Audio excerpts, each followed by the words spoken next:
Okay, so this time I'm gonna tape when I'm coloring the fondant.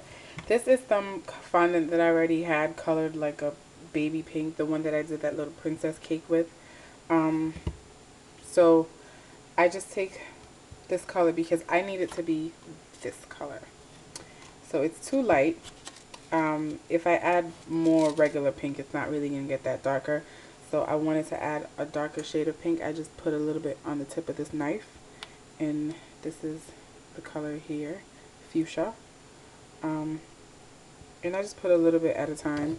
There's already some in there, that's why I'm not putting much more. And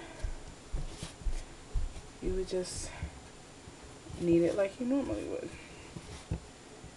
I put this in the microwave a little bit before I added the color because it was a little on the hard side.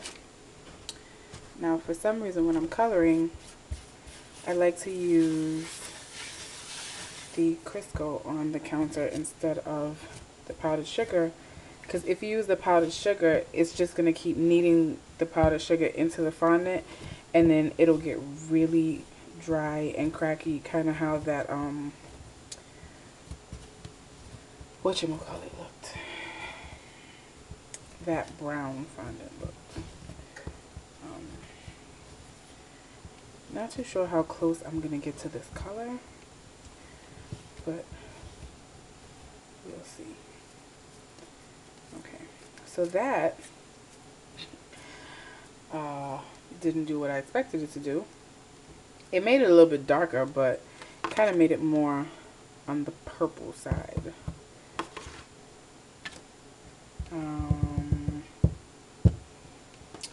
So let's see. I have this electric pink color, which was a color that was in there originally, but it wasn't too much of it. I'm just going to put a dot of that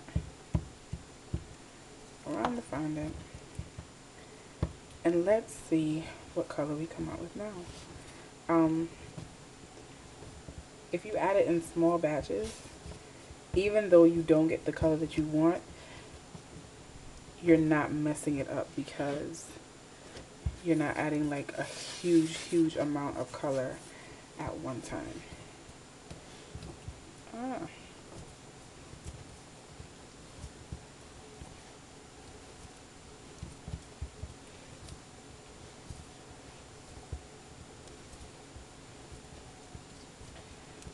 Okay, so it's getting a little brighter, which is good. So I guess that electric pink is doing it. So I'm just going to keep adding pink, that's a lot, until I get the pink that I want. Now, I have a habit of tasting the fondant anytime I color it, because sometimes when you add too much color, it gives it a bitter taste that is not nice at all. Now you can use gloves. I don't use gloves because it ends up coming off in my hands anyway, and gloves annoy me. So you're kneading your life away. You'd think my arms would be really skinny by now, but not the case.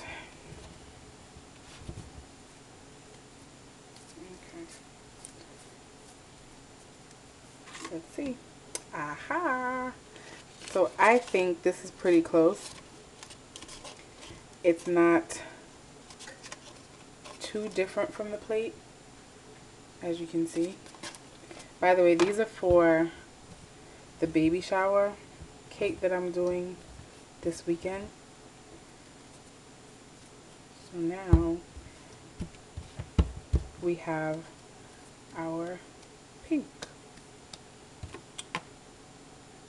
See? I'm just going to pinch off a piece.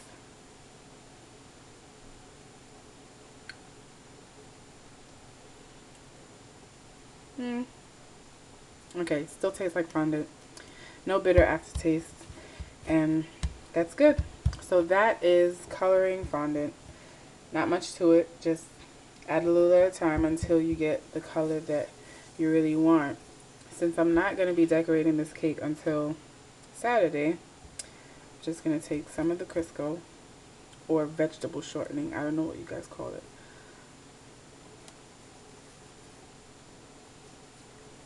Rub it on the outside. This prevents it from drying out. Then I had a piece of saran wrap here. But it has fuchsia on it, so I can't use it. So then I'm just gonna wrap it in a piece of saran wrap. I reuse them because it just doesn't make sense to keep throwing them out if you're just wrapping fondant in them. So I just wrap it up pretty tight. And that is it.